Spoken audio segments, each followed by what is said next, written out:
Jadi kalau masih kehidupan orang sedana, ada yang dari umur kecil sampai segede itu rumahnya gitu-gitu aja, biarin.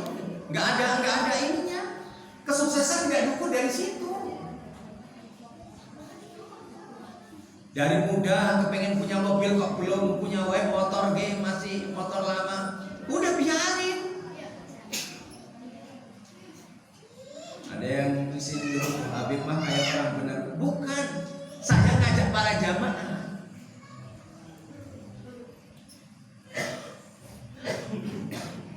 Orang sedana teh malu akhirat, jadi ukurannya semuanya akhirat. Contoh orang sedayana ada tamu. Kalau kita nyuguhin tamu, misalkan tamunya nggak ngasih duit ini, kita nyuguhin kopi, nyuguhin makan, nyuguhin ini, secara perhitungan dunia rugi juga. Tapi karena perhitungan orang sedana ini orang akhirat, jadi akan sebanyak mungkin, akan memuliakan tamu sebaik mungkin, semuanya disodorkan. Karena apa? Orang sedana tahu ketika kita kemudian memuliakan tamu, itu perintah baginda Nabi.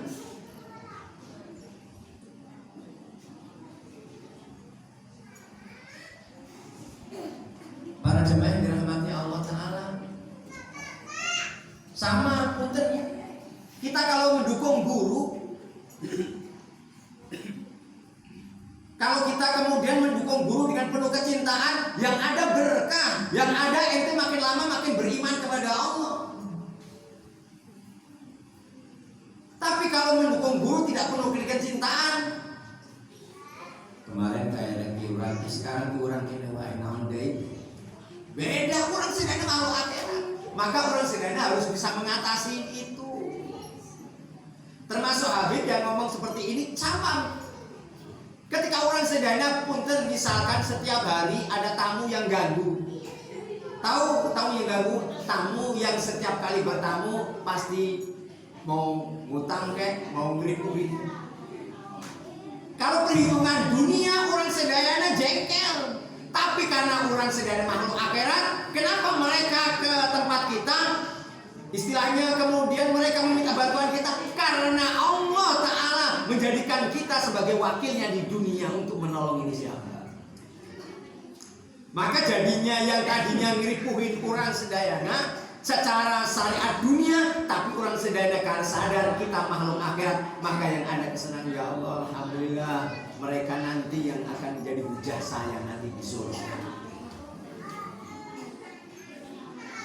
Jadi orang sedayana ketika menjalani hidup ya dengan penuh kesenangan. Ketika ada orang misalkan minjem duit baik ke kita, kita kalau punya dikasih, kalau nggak punya tinggal ngomong nggak punya. Nah karena kita sadar makhluk akhirat, maka yang ada bukan perhitungan dunia, perhitungan akhirat, maka kita akan menjadi orang-orang yang senang. Jadi saya mengajak para jamaah sehingga dalam hidup itu tidak dipenuhi dengan menggerutu.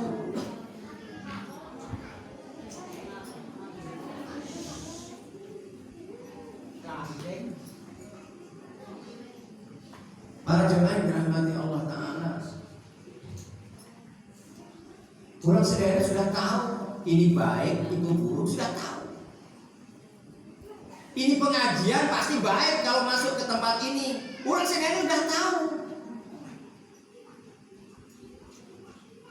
Kemudian memuliakan guru, sudah tahu keutamaannya. Cuma karena orang sedayana tidak menyadari sepenuhnya bahwa orang sedaya makhluk akhirat, maka orang sedaya jadi akhirnya bosan. Ngedukung guru bosan, ngedukung agama ada bosan ya. Nah orang sedaya harus bisa mengatasi ini semua. Karena ada ancaman dari baginda nih, manis dada ilman walam yazdad dan lam yazdad nalar labudan. Orang ilmunya bertambah, tapi pengamalannya nggak bertambah. Dia bukan dekat sama Allah, tambah jauh. Walaupun ilmunya, kitabnya selemari. tapi pengamalannya tidak kelihatan. Nah, ini dikategorikan orang malah tambah jauh dari Allah Ta'ala. Ilmunya tidak harusnya ilmu khasyah dulu. Ini malah justru tidak, ilmu cuma hiasan. Nah, orang setidaknya menghindarkan ini.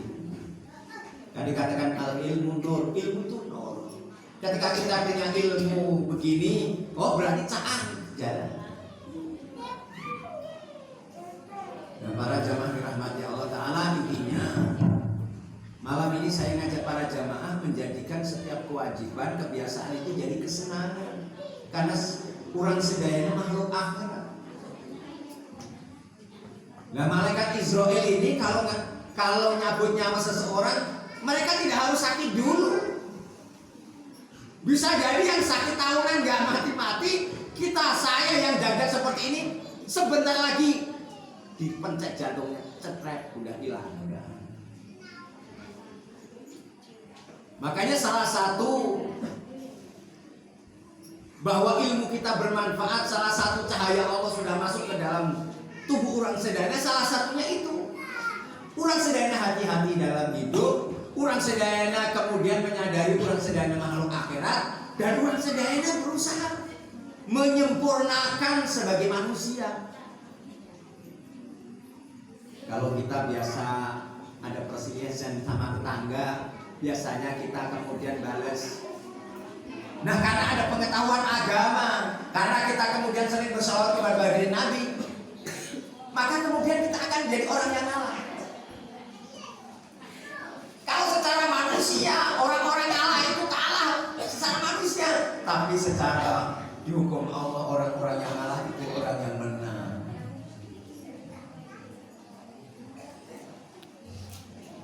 Nah, ini para jamaah dirahmati Allah Ta'ala, dibalik kehidupan kurang sedayana, dibalik ini corona yang tidak habis-habis, yang dibalik semua keadaan yang mungkin kadang-kadang membingungkan kita, maka tidak ada jalan lain kecuali orang sedayana terus mendekatkan diri kepada Allah, mendekatkan diri kepada baginda Nabi SAW. Dan Habib menyaksikan, wabil khusus para tokoh sepuh, istilahnya kalau kewajiban itu gak usah dibahas lagi tentang sunnah. Nah, orang sedayana Habib mengajak yang tadinya sunnah teh memang secara hukum dikerjakan dapat pahala, nggak dikerjakan nggak apa-apa, diubah. Bukan itu sunnah teh, tapi sunnah dikerjakan semata-mata karena kepengen membahagiakan baginda Nabi, karena ini diperintah baginda Nabi. Kan ada jaminan, man ahya sunnati faqad habani wa man habani kana ma'i fil jannah. Siapa yang menghidupkan sunnahku, berarti dia mencintaiku. Siapa yang mencintaiku, dia akan bersamaku ke surga. Jadi misalkan anak-anak muda, kalau sesepuh dia sudah biasa, qobliyah, ba'diyah, doa, misi anak-anak muda, misi gitu. Qobliyah, ba'diyah nggak dipentingkan, cuma kenapa kan nggak dikerjakan sunnah? Iya. Nah, untuk menuju orang sedayana menjadi kesempurnaan sebagai seorang hamba, nah kita ubah. Sunnah itu berusaha dikerjakan semaksimal mungkin. Orang sedayana kan mendekati mati. Kalau kita biasanya sholat duha 2 rakaat, jangan puas 2 rakaat. Besok 4 rakaat, sudah berjalan 4 rakaat, besok 6 rakaat. Jangan karena cuma sunnah jadi 2 rakaat sudah cukup, jangan. Kita kan nggak tahu keutamaan, padahal sudah dijelaskan keutamaan. Orang yang mengajarkan sholat duha dijamin nggak fakir.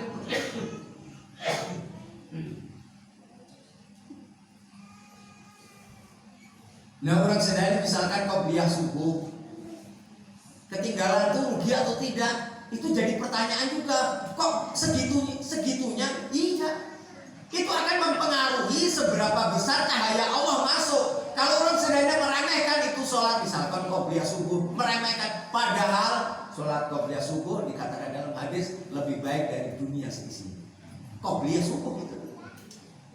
Nah kalau kita kemudian bangun, kemudian sampai gak ngerjakan, kemudian ya Allah saya kehilangan, itu artinya cahaya Allah sudah masuk ke dalam diri kita. Kita ini sudah, ya Allah cahaya Allah itu besar. Tapi kalau kita menyepelekan biasa saja, ketinggalan subuh biasa saja, ketinggalan qobliyah subuh biasa saja, gak ngerjakan ba'diyah, misalkan ba'diyah isya biasa saja, ini berarti cahaya Allah itu kita masih menjadikan itu cuma sekedar sunnah, masih sekedar unggul. Yang artinya orang sederhana ketika menjalani hidup makin lama, kecintaan orang sederhana kepada Allah, kecintaan orang sederhana kepada Rasul bertambah. Kayak misalkan orang sederhana ini sholat, mungkin sudah dijelaskan oleh Mama Haji Umar, Ba'diyah isya 4 rakaat. Kan dalam kitab Nash'iruddinnya dikatakan Ba'diyah isya itu, kalau kita mengerjakan Ba'diyah isya itu pahalanya seperti di malam Lailatul Qadar. Nah orang sederhana, terutama mungkin saya atau para jamaah, misi menyepelekannya saya. Ya cuma sholat sunnah, punten ya, bukan cuma ya, memang sholat sunnah Ba'diyah 4 rakaat, tapi pahalanya di malam Lailatul Qadar 84 tahun. Saya ingin menunjukkan ini adalah hadza min fadli Rabbi. Saya ingin menunjukkan para jemaah Allah itu sayang sama kita, Rasul sayang sama kita, dan kurang sedang membalasnya. Membalasnya ketika melakukan kewajiban, lama-lama cinta sama wajib. Menjalankan sunnah mula-mula menjadi ini cuma sunnahnya baginda Nabi, kemudian makin lama orang sederhana merasa ketika oh ini diperintahkan baginda Nabi, oh ini perintah baginda Nabi, oh ini perintah baginda Nabi, maka para jemaah tanpa disadari orang sederhana dekat sama baginda Nabi. Dan selanjutnya saya tidak pernah berhenti untuk mengajak para jamaah sedayana di tengah kehidupan yang orang sedayana misi iman, pagi iman, sore mungkin orang sedayana sudah kafir. Termasuk saya, mungkin iman sore itu imannya kayak tinggi, begitu pagi karena ada masalah langsung drop, langsung gak percaya sama Allah, langsung ya Allah kenapa Engkau memberikan ini. Nah termasuk saya. Nah maka untuk menjaga itu, jaga keistiqomahan saya tidak pernah berhenti. Kalau seandainya para jamaah ada yang belum mengerjakan sholawat 1000 kali setiap hari, kerjakanlah. Jangan pernah meremehkan ini. Setengah jam sehari tapi hidupmu diberkahi Allah. Setengah jam sehari hidupmu istilah digampangkan Allah. Dan setengah jam sehari engkau bersolat kepada baginda Nabi, maka api neraka tidak mau menyentuh. 1000 sholawat setiap hari setengah jam, engkau akan dapat jaminan syafaat baginda Nabi. Nah ini para jamaah, jadi intinya saya mengajak hari ini para jamaah menjadikan setiap rutinan, entah itu rutinan kewajiban, entah itu rutinan sunnah, entah itu membantu guru, membantu habaib, jangan pernah bosan. Lakukan semua dengan penuh kecintaan. Maka ketika kita sudah melakukan dengan penuh kecintaan, oh Allah Ta'ala akan kasih anugerah yang luar biasa. Tapi kalau orang sederhana tidak bisa mengubah kewajiban, sunnah itu menjadi kesenangan, maka yang ada hanya gerutu, menggerutu, maka ilmu sebanyak apapun tidak akan berguru. Mudah-mudahan sekali lagi apa yang saya sampaikan ini ada manfaatnya bagi saya pribadi dan kepada para jamaah sedayana. Mudah-mudahan dengan berkah Sayyidullah Abdurrahman Atos, yang berkasih Halid dan Baros, dan berkasih Ibu Sayyidina Muhammad, mudah-mudahan orang sedayana, anak kita yang di rumah, anak kita semua, para istri kita, dan kemudian seluruh penduduk ini tempat dijadikan orang-orang yang soleh dan solehah, semuanya mudah dimudahkan urusan-urusan anak oleh Allah. Yang lagi kesulitan bilbarkah, saya berdoa bila kasih wujud, mudah-mudahan kesulitan-kesulitan yang diangkat Allah diganti dengan kemudahan dan kesuksesan. Mudah-mudahan yang lagi sakit badannya, sakit hati, mudah-mudahan sakitnya diangkat Allah diganti dengan sehat walafiat. Mudah-mudahan ini penduduk dijaga oleh Allah, dilindungi oleh Allah, dijauhkan Allah Ta'ala dari bala musibah dunia, musibah akhirat. Mudah-mudahan semuanya ada dalam rahmat Allah Subhanahu Wa Ta'ala. Mudah-mudahan semua diijabah doanya oleh Allah Ta'ala. Mudah-mudahan semua kalau meninggal dalam keadaan husnul khatimah. Amin ya rabbal alamin. Sebelum mulai ini kita hadiah Fatihah. Ini ikut bersama saya ini Kang Purwo sama Ustaz Adib yang beliau di Kampung Baru. Kampung Baru ya biasa kalau nggak ada ujian beliau ikut kita kemana-mana. Cuma beliau memang punya majelis ya, beliau ini ada majelis Al Mustafa dan mau istilahnya mau membangun majelis. Selama ini masih belum ada gedungnya dan kita doa mudah-mudahan dengan berkah Fatihah hari ini kita hajat daripada Ustaz Adib Kampur mudah-mudahan untuk membangun majelis taklim, majelis ratib, majelis di dalam Mustafa mudah-mudahan dimudahkan oleh Allah Subhanahu Wa Taala hadinya wal niyatin shalih wal ijabah al-Fatihah. Amin insyaallah